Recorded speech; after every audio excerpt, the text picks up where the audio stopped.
નવસારીમાં પ્રાથમિક મિશ્ર શાળા નંબર 2નું મેયરના હસ્તે લોકાર્પણ કરવામાં આવ્યું. સ્કૂલ ઓફ એક્સલન્સ અંતર્ગત શરબતિયા તળાવ પાસે નવીન શાળાનું કરાયું લોકાર્પણ.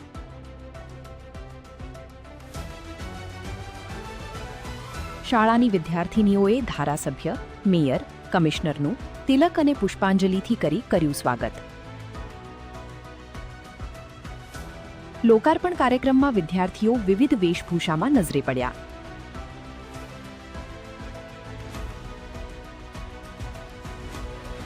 પોતાના બાળકની નવીન શાળામાં નિહાળવા મોટી સંખ્યામાં વાલીઓ પણ રહ્યા ઉપસ્થિત.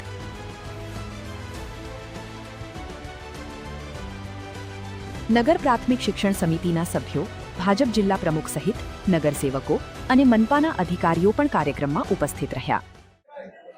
આજ રોજ નવસારી મહાનગરના શિક્ષણ સમિતિ દ્વારા જે સ્કૂલ ચાલી રહી હતી ત્યાં સરબતિયા તળાવ પર જૂનું પુરાણું મકાન હતું એ તોડીને 182 લાખના ખર્ચે એટલે 1,82 લાખના ખર્ચે 13 વર્ગો હોલ જે નવનિર્મિત કરીને નવું સ્ટ્રક્ચર ઊભું કરીને ખૂબ સુંદર આયોજન સાથે નિર્માણ પામ્યું છે. ત્યારે એનો લોકાર્પણનો કાર્યક્રમ આજે અમારા ધારાસભ્ય Rakeshbhai Desai, deputy mayor Keviben, commissioner Shri Upadhyay સાહેબ, અમારા કારોબારી ચેરમેન અને પદાધિકારીઓ સાથે આજથી આ બાળકો જે બીજી સ્કૂલમાં બેસાડવા પડતા હતા એનું હવે નિરાકરણ આવી ગયું અને ખૂબ સુંદર મજાનું બિલ્ડિંગ સારા વાતાવરણમાં પ્રસ્થાપિત થયું છે અને આજે લોકાર્પણ થઈ રહ્યું છે.